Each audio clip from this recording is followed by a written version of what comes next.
안녕하십니까.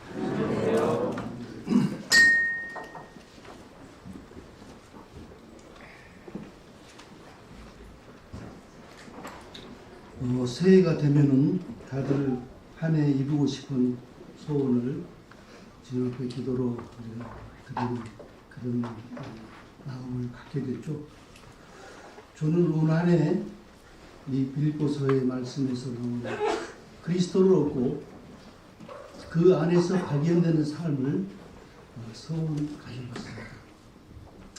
사도 바울처럼 그러한 마음이 어떤 마음일까, 또 이 내용이 어떤 것을 말씀하고 있는가를 계속해서 묵상해 보면서 참으로 그리스도를 얻는다는 것이 무엇인가 굉장히 자부심을 갖게 되고, 또 그것이 우리에게 얼마나 큰 축복인가를 생각할 수 있게 되었습니다. 다 같이 빌립보서 3장을 함께 참고해 보도록 하겠습니다. 빌립보서 3장을 보겠습니다.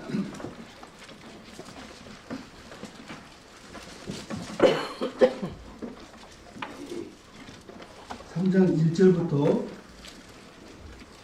16절까지 제가 천천히 봉독하겠습니다. 끝으로 형제들아, 주 안에서 기뻐하라.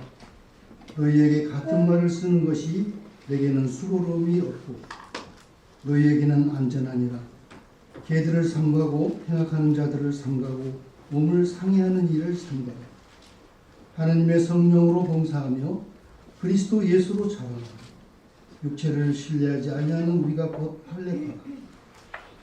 그러나 나도 육체를 신뢰할 만하며 만일 누구든지 다른 이가 육체를 신뢰할 것이 있는 줄로 생각하면 나는 더욱 그러하리라. 나는 8일 만에 할례를 받고 이스라엘 족속이요 베냐민 지파요 히브리인 중에 히브리인이요 율법으로 바리새인이요 열심으로는 교회를 박해하고 율법의 의로는 흠이 없는 자다. 그러나 무엇이든지 내게 유익하는 것을 내가 그리스도를 위하여 다 해로 여길 뿐더러 또한 모든 것을 해로 여김은 내 주 그리스도 예수를 아는 지식이 가장 고상하기 때문이다. 내가 그를 위하여 모든 것을 잃어버리고 배설물로 여김은 그리스도를 얻고 그 안에서 발견되려 함이니 내가 가진 의는 율법에서 난 것이 아니요 오직 그리스도를 믿음으로 말미암은 것이니 곧 믿음으로 하나님께로부터 나니라. 내가 그리스도와 그 부활의 권능과 그 고난에 참여함을 알고자 하여 그의 죽으심을 본받아 어떻게 해서든지 죽은 자 가운데서 부활에 이르게 하노니 내가 이미 얻었다 함도 아니요 온전히 이루었다 함도 아니라 오직 내가 그리스도 예수께 잡힌 바 된 그것을 잡으려고 달려가노라. 형제들아, 나는 아직 내가 잡은 줄로 여기지 아니하고 오직 한 일 뒤에 있는 것을 잊어버리고 앞에 있는 것을 잡으려고 헛되를 향하여 그리스도 예수 안에서 하나님이 위에서 부르신 부름의 상을 위하여 달려가노라. 그러므로 누구든지 우리 온전히 이런 자들은 이렇게 생각할지니 만일 어떤 일에 너희가 달리 생각하면 하나님이 이것도 너희에게 나타내시리라. 오직 우리가 어디까지 이르렀든지 그대로 행할 것이니라. 방금 묵상하신 대로 그 내용들을 함께 교제하도록 하겠습니다. 제일 먼저 그리스도를 아는 지식이 가장 고상하다는 것과 그리스도를 얻는 것은 무엇을 뜻하는가, 또 그 안에서 발견되는 삶이란 어떤 것일까, 고난에 참여하고 부활의 권능에 참여하는 것은 무엇인가, 헛되를 향하여 나아가는 삶을 마지막으로 생각해 보도록 하겠습니다. 사도 바울은 누구를 비교하더라도 이스라엘 중에 이스라엘인요 율법으로 부끄러움이 없는 그런 사람을 살았습니다. 그에게 흠이라면 오직 율법에 열심하다 보니까 그리스도인들을 핍박하고 잡아가는 그런 삶을 그에게는 큰 옥점이었죠. 그러나 어찌하든지 이는 이스라엘 백성 중에 정말 자부심을 가질 수 있는 그런 삶을 살았습니다. 그러나 그가 이제 주님의 부르심을 받고 이 복음을 알 다음에는 그가 가졌던, 그가 지금까지 추구했던 그러한 지식들이 얼마나 가잘것없는 배설물과 같은 그런 것들이었는가를 그는 알게 됐죠. 그래서 그것들이 오히려 그에게 해가 되었다는 것을 알았습니다. 그래서 그리스도를 아는 지식이야말로 가장 고상한 지식이다. 그렇게 지금 고백하고 있습니다. 세상에는 많은 지식들이 있죠. 이런 지식들이 인류의 발전에 큰 기여를 했던 것을 볼 수가 있습니다. 최근에 와서는 AI, 인공지능에 대한 지식까지 통틀어서 참 바벨탑을 쌓아 올린 것처럼 우리 인간들은 엄청난 지식을 소유하게 됐습니다. 그래서 이제 창세기 6장에 나오는 좀 그렇게 정말 교만해질 대로 교만해지고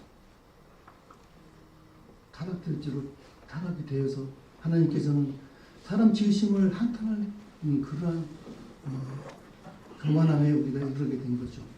이 전문가들도 이 AI 지식이 하루가 다르게 변해가는, 발전되는 모습을 보고 두려움을 느낀다고 합니다. 앞으로 어떤 일이 발생하게 될지, 어떤 일이 일어나게 될지 참으로 우리가 생각해봐도 그래요.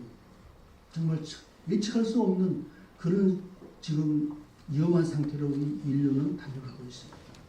내일 당장 어떤 감당 못할 일이 벌어져도 이상하지 않는 그런 상태로 우리는 달려가고 있는 것이죠.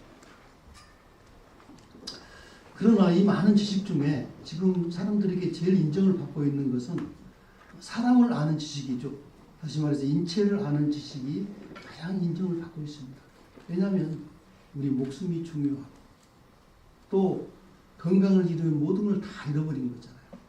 그래서 인체를 아는 지식이 가장 인정받고 있고 사람들은 그것을 얻으려고 많은 공을 들이고 또 많은 것을 투자하고 있습니다. 제가 오래전에 전대병원 응급실을 방문한 적이 있었어요. 그날따라 많은 응급 환자들이 들어와가지고 여기저기서 막 신음하는 소리가 나고 또 고통에 부르짖는 소리가 나서 참 여러 시끄러운 그런 분위기였습니다.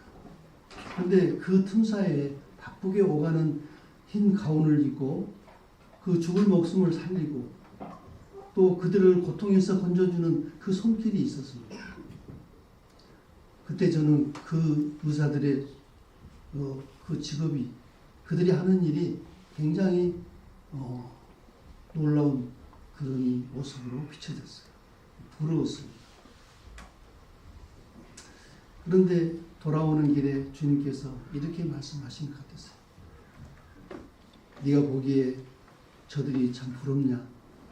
그렇게 말씀하시면서 베드로에게 내가 너를 사람을 낚는 어부가 되게 해주겠다고 하셨듯이 너는 앞으로 영혼을 치료하고 또 영혼을 살리는 그 일을 하게 해주겠다.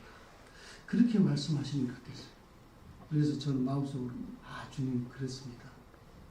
어차피 저들이 가지고 있는 지식은 썩을 육체를 살리고 치료하는 것인데 영혼이 갖게 될 영혼을 치료하고 살리는 것이 정말 귀중합니다.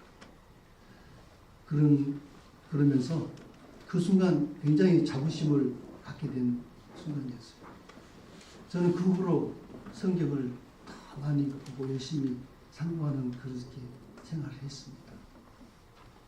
그래서 그때 열심히 상고했던 그런 성경의 말씀들이 지금도 성령께서 깨닫게 해주시고 생각나게 해주시고 삶에 적용하게 해주시는 것을 저는 경험하고 있습니다. 어쨌든 사람을 아는 지식도 이렇게 사람들에게 인정을 받고 많은 공을 들이고 투자를 하고 있는데 가장 고상한 그리스도를 아는 지식에 우리가 얼마나 더 공을 들여야 할까? 얼마나 더 투자를 많이 해야 될까? 그런 생각을 해보게 됩니다. 사도 바울은 그렇게 그리스도를 아는 지식을 굉장히 고상한 지식으로 그렇게 고백을 했습니다. 그 아는 지식도 중요하지만 그 지식을 갖고 있는 그리스도를 얻는 것은 더욱더 소중한 것이죠. 요한복음 15장에는 그렇게 비교하고 있습니다. 요한복음 15장 보면요. 그 전에 여기서 골로새서 말씀을 잠깐 교제해야겠습니다. 2장에 보면 하나님의 비밀인 그리스도를 깨닫게 하려 합니다. 그 안에는 지혜와 지식의 모든 보화가 감춰집니다. 하나님의 비밀인 그리스도 안에는 지혜와 지식의 모든 보화가 감춰집니다. 이 우주 만물을 창조하시고 그것들을 충만하게 하실 그 그리스도의 안에 있는 이 지식이 얼마나 놀라운 지식인지 사도 바울은 여기에 우리에게 말씀해주고 있습니다. 그래서 그리스도를 얻는다는 것은 이 모든 것을 얻는 것입니다. 그리고 이제 요한복음 15장에 보니까 내 안에 거하라 나도 너희 안에 거하리라. 가지가 포도나무에 붙어있지 아니하면 스스로 열매를 맺을 수 없음같이 너희도 내 안에 있지 않냐면 그러하리라. 나는 포도나무요 너희는 가지라. 그가 내 안에 내가 그 안에 거하면 사람이 열매를 많이 맺나니 나를 떠나서는 너희가 아무것도 할 수 없습니다. 너희가 내 안에 거하고 내 말이 너희 안에 거하면 무엇이든지 원하는 대로 구하라. 그리하면 이루리라. 4절에는 너희가 내 안에 거하라고 하셨고 또 5절에는 나를 떠나서는 너희가 아무것도 할 수 없다. 그리고 너희가 내 안에 거하게 되면 너희가 무엇이든지 구하면 얻게 될 것이다. 여기서 포도나무 입장에서는 내 안에 거하라 이렇게 말씀하고 있지만 가지 입장을 생각해 보면 우리는 포도나무를 얻는 것입니다. 가지가 포도나무를 얻는다는 것은 놀라운 일이죠. 그 안에 붙어있지 않으면 포도나무를 얻지 아니하면 가지 그 자체는 말라 비틀어지고 결국은 불에 사르게 될 것입니다. 우리의 삶도 마찬가지입니다. 그리스도를 얻고 우리가 그 안에 거했을 때 말할 수 없는 놀라운 일들을 우리가 이루게 되죠. 우리가 그 안에 붙어있지 않고 거하지 않으면 마른 가지처럼 버리워져 불태워지는 그런 형편이 되게 될 수 있습니다. 그리스도를 얻는다는 것은 바로 포도나무를 얻는 것처럼 만유를 지으시고 또 충만하게 하실 그 안에 있는 지혜와 지식의 모든 것을 얻을 수 있습니다.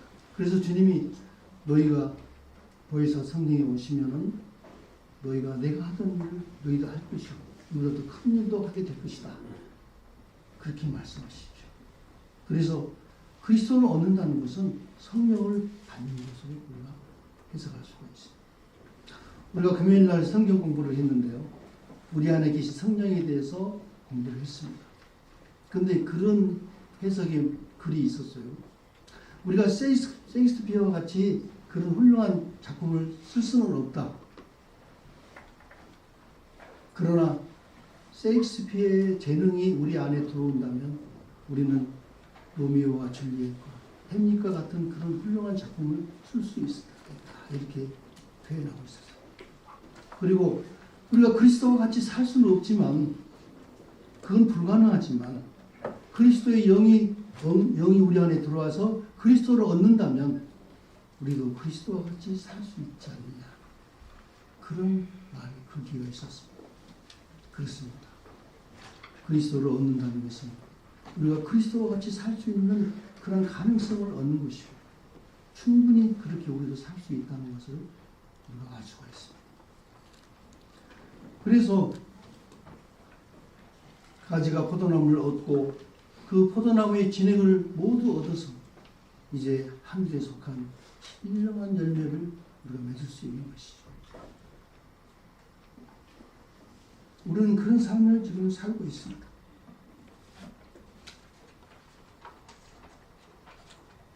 이 요한복음 15장에 우리에게 그렇게 말씀해 주고 있고 그리고 얻고 나서 그 안에서 발견되기를 사도 바울이 원했죠. 우리가 어떻게 발견될 수 있을까요? 골로새서 3장을 보겠습니다. 3장.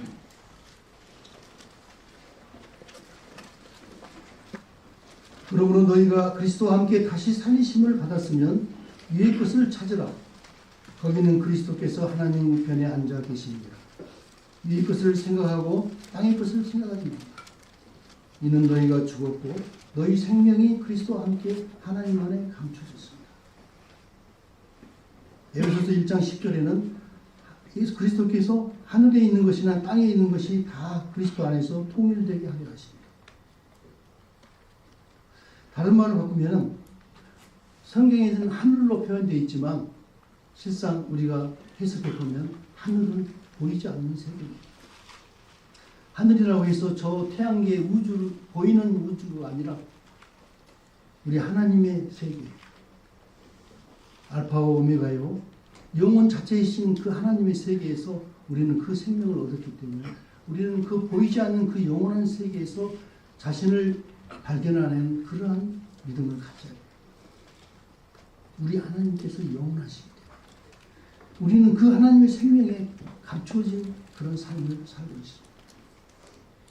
그래서 예수 그리스도는 하늘과 땅을 통일시키는데 하늘과 땅이 예수 그리스도 안에서 다 통일돼서 하나로 통일됐습니다. 우리는 그 보이지 않는 그 영원한 세계에서 하나님 주시는 그 영원한 것들을 보이는 세계에 나타내 보이는 그러한 그 세계를 연결하는 그런 삶을 우리가 살고 있는 것입니다. 그래서 문제는 우리가 보이지 않는 세계에서 자신을 발견하는 그런 믿음이 필요합니다. 믿음은 바라는 것들의 실상이요 보이지 않는 것에 대한 증거라고 그랬죠. 그래서 보이지 않는 것을 우리가 영원한 것들을 보이는 것으로 우리가 증거하는 그런 믿음이 가져야 됩니다. 그리고 나타난 것들은 보여지는 것으로 되어진 것이 아니다. 보이지 않는 그 영원한 것에서 우리에게 나타나 보였다. 이것이 바로 믿음의 결과입니다. 이 마귀가요, 우리 인간들을 이 보이는 세계에다가 가두어놨습니다. 그리고 이제 그 보여지는 것으로 모든 것을 판단하고 그들을 결정합니다. 그 보이는 것에 대한 그 썩어짐의 종로로 타는 그런 인생을 살도록 했어요. 그래서 죽음을 두려워. 그 죄의 썩어짐에 매여서 죽기를 무서워함으로 종에 대해 살고 있는 것이죠. 보여지는 것들은 다 썩어지는 것으로 돌아가게 됩니다. 다시 보이지 않았던 세계로 다시 돌아가는 것이죠. 우리 인간들을 거기다 탁 가둬놓고 많은 것들을 속여서 유린하고 있는 것이 마귀의 일이죠. 얼마나 이걸 생각하면 저는 좀 답답하고 가슴 아픈 그런 마음을 가져보지 모릅니다. 믿지 않는 자들에게 이 보이지 않는 것들을 얘기했을 때 그들은 비웃고 전혀 믿으려 하지 않습니다. 보이는 것만이 모든 것으로 생각합니다. 그러나 우리는 그 보이지 않는 것들을 그 사실로 우리의 삶을 받아들이고 그렇게 살아가면서 그들에게 보여주는 것이 우리의 역할이죠. 이것이 복음에 합당한 삶입니다.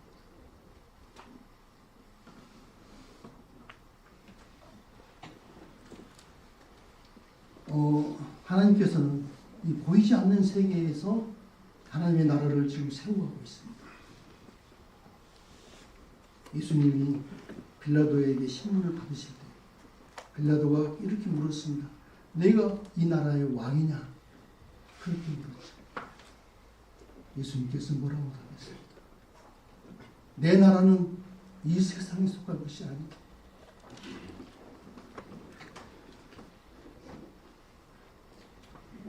내 나라가 이 세상에 속한 것이라면 나의 종들이 나를 유대인들에게 넘기지 않았을 것이다. 이제 내 나라는 이 세상에 속한 것이 아니냐, 이렇게 분명하게 말씀하셨어요.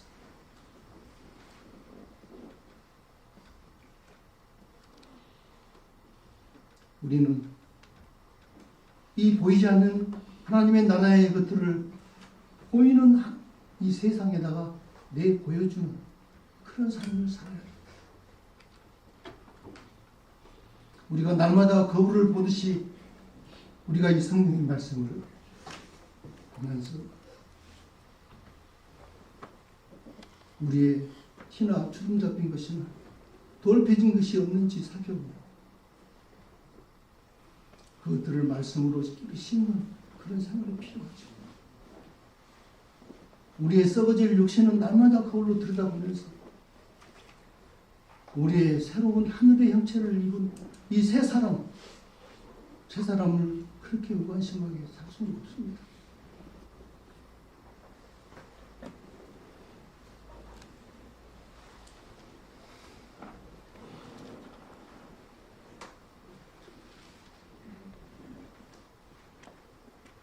주님께서 하늘의 형체에 속한 형체가 있고 땅에 속한 형체가 있다. 또 하나님은 산자의 하나님이시지 충자의 하나님이 아닙니다. 우리 하나님은 살아있으나 죽어있으나 동일하게 구분이 없이 보시는 분이 하나님이십니다.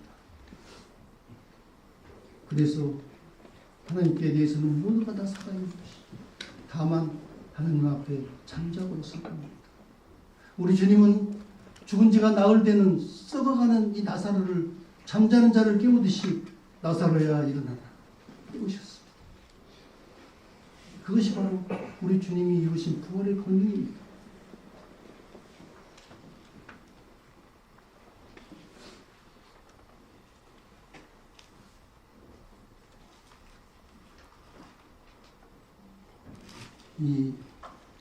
우리 주님이 사망의 벽을 허무시고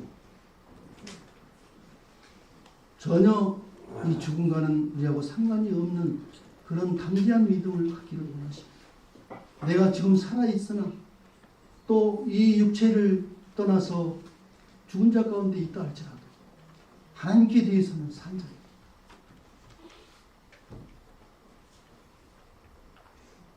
그래서 에베소서 5장에는 그런 말씀이 있어요. 잠자는 자여 깨어 일어나 빛을 발하라.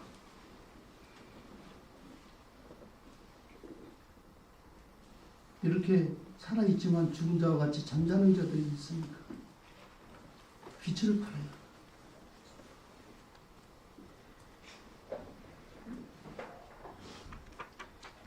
육신대로 살면 반드시 죽을 것이로되 영으로서 몸의 행실을 죽이면 살리니 우리가 바로 그런 삶을 살아야 돼요.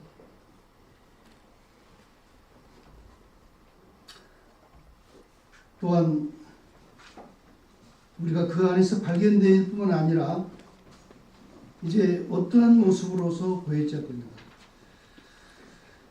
내가 진실로 진실로 너희에게 이르노니 하늘의 밀이 땅에 떨어져 죽지 아니하면 하늘 그대로 있고 죽으면 많은 열매를 맺느니라. 이 하늘의 밀이 땅에 떨어져 죽어야만이 제대로 그 싹을 내고 또 열매를 맺게 됩니다. 그러나 많은 사람들이 하나를 그대로 만족합니다. 사도 바울은 그리스도의 복음을 주님께서 우리를 십자가에서 대신 죽으셔서 대속을 이루신 그래서 하나님의 자녀가 돼서 새 생명을 얻는 그래서 하나님의 나라에 들어갈 소망을 가지고 살아가는 것으로 만족하지 않았습니다. 많은 사람들은 바로 이렇게 내 죄가 다 사해지고 하나님의 나라에 들어갈 그런 소망을 가지고 사는 것으로 기뻐합니다. 그러나 사도 바울은 그렇지 않았습니다. 바울은 에베소서에서 우리에게 말씀해 주었듯이 창세 전에 그리스도 안에서 우리를 택하신 하나님을 그는 알았습니다. 그 하나님 속에 감추어졌던 그 비밀의 경륜, 그 은혜의 경륜을 그는 알게 되었습니다. 이미 창세 전에 하나님께서 그 일을 계획하셨던 것입니다. 하나님의 이 가슴 속에는 그 비밀을 간직하고 있었던 거죠. 이스라엘이요, 메시아를 기다렸죠. 그것은 구약에서 여러 번 예언되어진 그런 말씀이었습니다. 그들은 메시아를 기다렸습니다. 다윗의 혈통으로 태어날 그 메시아가 오시면 이제 다윗의 왕국을 세우고 다윗 왕국보다 더 그런 놀라운 나라를 세워서 우리가 이제 그 주인공이 될 것이라는 그런 소망을 가졌습니다. 그래서 마귀도 이스라엘들이 그 소망을 이루지 못하도록 메시아가 오는 것을 막으려고 온갖 방법을 다 사용했죠. 그래서 그들은 어떻게 했습니까? 그리스도가 메시아인 줄 알고 그를 나무에 달아서 죽게 했습니다. 메시아를 기다리던 이스라엘 백성들은 허탈감과 함께 모든 소망을 잃어버리는 그런 암흑의 시간을 가졌습니다만, 반대로 마귀들은 우리가 승리했다, 메시아는 드디어 우리가 제거했다, 그렇게 기뻐했죠. 그러나 우리 하나님은 은밀하게 이 복음을, 비밀의 경륜을 이루셨습니다. 다 이루었다 하시고, 그때부터 하나님은 이 하나님의 나라를 세워가시는 것입니다. 마귀와 그 졸개들은 그 사실을 몰랐습니다. 그래서 지금 이 순간에도 하나님은 그리스도 안에서 이 역사를 이루고 계십니다.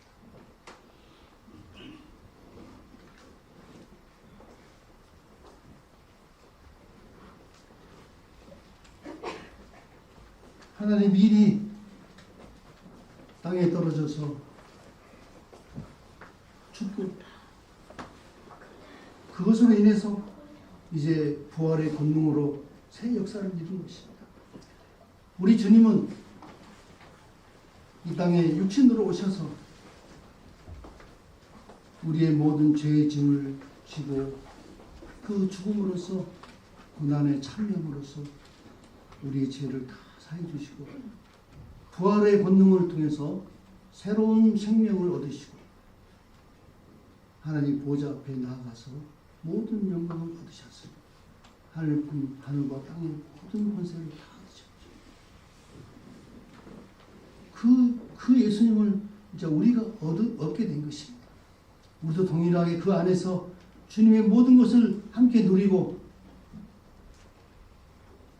함께 영광을 누리는 그런 축복을 우리가 얻게 된 것입니다.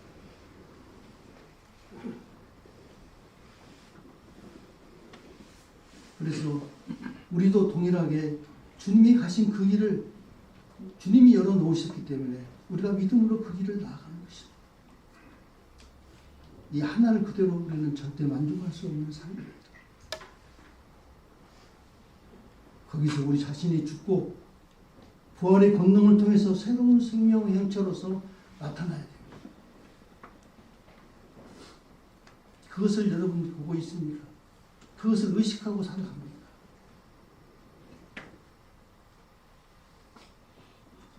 그래서 보이지 않는 그 영원한 세계에 있는 하나님의 무궁한 그 많은 것들을 이제 우리의 생활 속에 나타내 봅니다. 어떤 형태로 나타날까? 첫째는 우리가 그것들로 충분히 기뻐하는 삶이 필요합니다. 그 영원한 것들을 우리가 계수하고 그것들을 탐구하고 그것들을 소유하는 그 기쁨을 우리가 나타내야 합니다. 하늘의 것들이 우리 안에 채워질 때 우리가 그것들을 얻고 우리 마음속에 풍성한 기쁨이 있게 될 때 그 보이지 않는 것을 볼 수 없는 세상 사람들이 그 무언가를 우리를 통해서 보게 되는 것이죠. 저는 저 사람은 무엇으로 저렇게 자신만만하게 살아? 저 사람은 무엇으로 저렇게 기뻐하는 삶을 살까? 그것을 보여야 됩니다. 그것이 우리에게 주어진 삶이죠.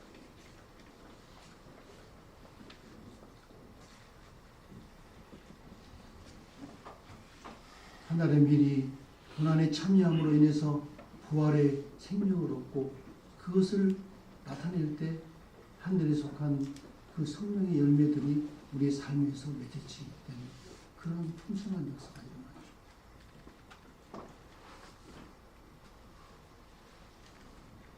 베드로전서 1장 10절에는 그러므로 형제들아 더욱 힘써 너희 부르심과 택하심을 붙게 하라. 너희가 이것을 행한즉 언제든지 실족하지 아니하리라. 우리가 어떻게 하면 실족하지 않을까요? 우리의 새로운 새 사람, 하늘에 속한 새 사람을 그 정체성을 분명히 하는 그런 삶이 필요합니다. 그것을 우리의 삶 속에서 확실하게 느끼고 확신하고 그것을 실감하며 살아갈 때 택하심을 굳게 하는 것이죠.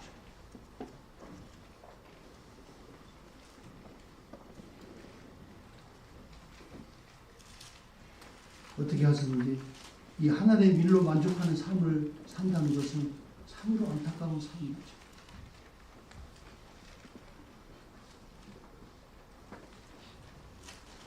우리 대부분의 이 기독교 신앙이 이 하나님의 밀로서 만족하는, 그래서 그 어떻게 해서든지 그 밀이 잘 되기를 노력하고, 저는 생각해 보니까요, 이 사단이 에덴 동산에서 아담을 속일 때, 자 이것을 먹으면 네 눈이 밝아져서 네가 하나님처럼 될 것이다, 그렇게 유혹했죠. 그들이 하나님처럼 된다는 그 말은 귀가 번쩍 뛰게 하는 그런 얘기였습니다. 그래서 그 말을 듣고 선악과를 보니까 보암직도 하고 지혜롭기도 하고 그 탐스럽게 보였어요. 그래서 그들은 먹게 됐죠. 그 순간 그들은 자기들 스스로의 노력으로 하나님처럼 되려고 온갖 마음과 열심을 다했어요. 그래서 오늘날과 같은 이렇게 굉장한 인간 스스로 터득한 그런 지혜로서, 지식으로서 유용하는 바벨탑을 쌓아 올렸습니다.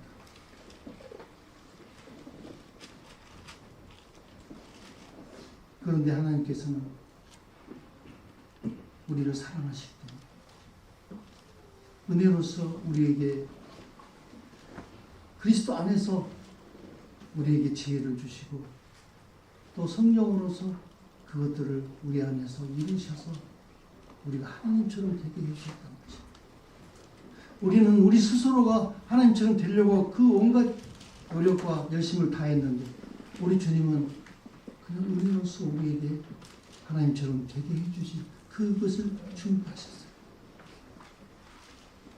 아담과 하와가 자기가 벌거벗은 것이 부끄러워가지고 선악과를 먹고 난 후에 하나님 앞에 나가지 못하고 두렵게 떨림으로 숨어버렸는데 하나님은 왜 네가 그렇게 두려워하게 됐느냐, 왜 부끄러움을 느끼게 됐느냐,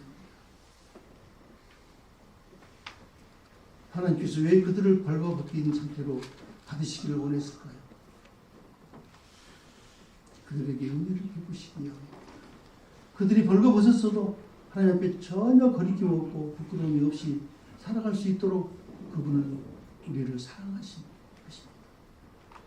가난아기가 벌거벗은 상태에서 전혀 부끄러움 없이 부모의 품에 안기고 재롱을 떨듯이 우리가 바로 그렇게 하나님의 사랑을 입는 그런 자로 우리는 말씀을 드렸습니다. 그런데 하나님의 은혜를 거절하고 자기 스스로 하나님처럼 되겠다고 지금까지 우리는 그렇게 살아왔습니다. 지금도 우리는 뭔가 하나님 앞에 해드리는 것이 없으면 떳떳함이 없고 자존심 상하고 부끄러운 일로 우리가 그렇게 생각합니다. 그러나 주님을 알수록 그 은혜를 알아갈수록 우리는 뻔뻔스러워지고 아주 당돌해지는 것이죠. 어차피 우리는 빈손으로 왔다 빈손으로 돌아가고 빈손으로 하나님 앞에 갈 것입니다. 뭔가 자신을 꾸미고 가꾸고 이루고 해서 하나님 앞에 가려고 하는 것은 가증스럽고 교만한 것이죠. 하나님께서 그런 우리에게 충분한 은혜를 주시고 또 거기에 필요한 모든 것들을 그리스도 안에서 얻게 해주셨습니다.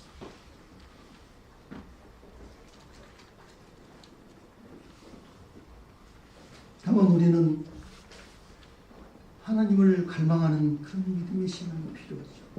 내가 어느 때에 나아가서 하나님을 배우고 사슴이 시냇물을 찾기 갈급한 같이 내 영혼이 주를 찾기에 감독하니이다 하고 하는 시편의 기자처럼 그런 고백이 있어요.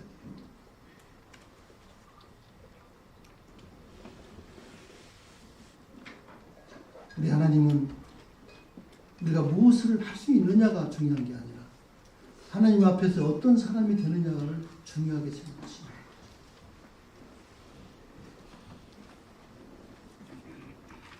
우리가 하나님 앞에 갔을 때 모든 것이 다 이제 그리스도 안에서 회복되는 그날을 맞이할 것입니다.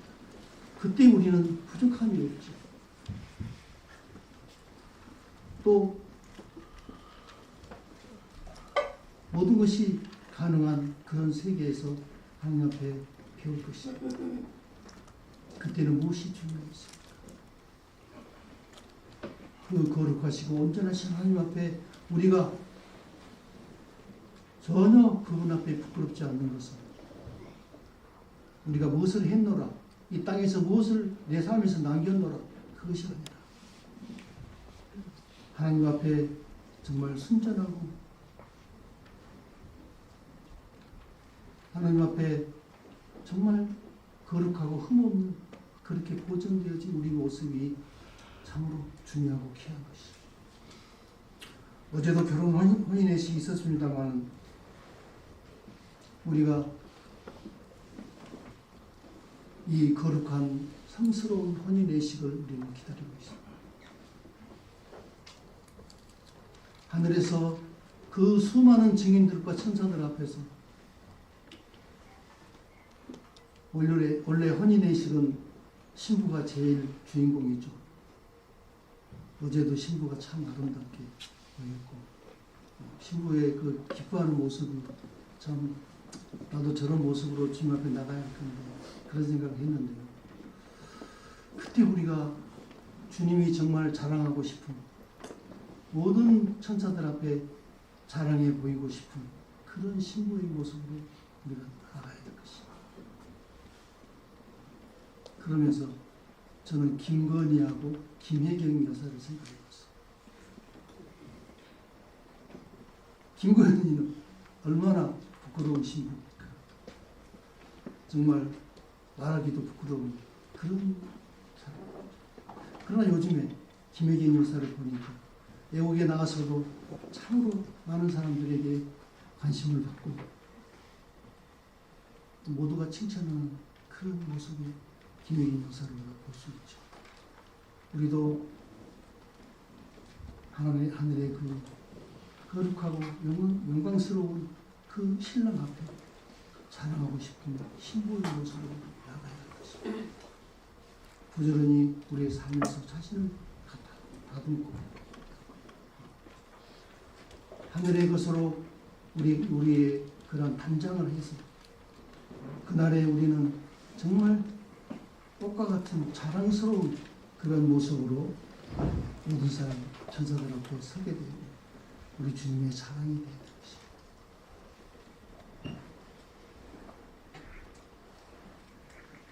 모두가 다 그런 모습으로 하나님 앞에 갈 수 있기를 바랍니다. 말씀을 요약해 보면은 그리스도를 얻는다는 것은 가지가 포도나무를 얻는 것처럼 우리 주님 모든 것이 다 갖추어지고 하늘과 땅을 다 얻으시고 그 안에는 지혜와 지식의 모든 부하가 담겨져 있는 그분을 얻어서 이 땅에서 우리는 하늘의 형체를 이룬 그런 새로운 모습으로 발견되었지만 우리의 주체성을 우리의 이 정체성을 분명히 해서 이 보이는 사람을 의식하고 생각하는 것이 아니라 보이지 않는 그 영원한 세계 속에서 내 자신을 발견해서 그것을 생각하고 그것을 다듬고 바꾸는 그런 삶이 되어지고 또 두 번째는 이제 우리가 보이지 않는 이러한 영원한 것들을 찾아서 발견하고 나의 소유를 만들어서 보여지는 이 세상에 나타나 보일 수 있는 그런 믿음을 가지자. 그리고 그리스도께서 앞에 나가신 이 고난과 부활의 본능에 우리가 나아감으로 인해서 현재에 만족하지 않고 그것을 사모하고 그것을 바라봄으로써 그것이 우리가 표대가 돼서 그 표대를 향해서 나아가는 그런 삶이 되기를 소원합니다. 사도 바울도 이것을 내가 다 이뤘다니 아니다. 다만 이것을 사모하고 그것을 향해서 우리는 나아가는 삶을 살고 있다. 그렇게 고백을 했죠. 그렇습니다. 우리는 사도 바울보다 더 부족하고 더 연약하고 더 이것을 이루지 못한 하늘의 밀과 같은 그런 정말 살아있으나 죽은 자와 같은 그런 형태로 우리가 살고 있습니다. 오늘의 이 말씀을 교훈 삼아서 우리도 사도 바울처럼 그러한 꿈을 가지고 고난에 참여하고 부활의 권능에 참여해서 이 땅에 보이지 않는 것들을 나타내 보이는 그런 삶을 살게 되기를 소원합니다. 감사합니다.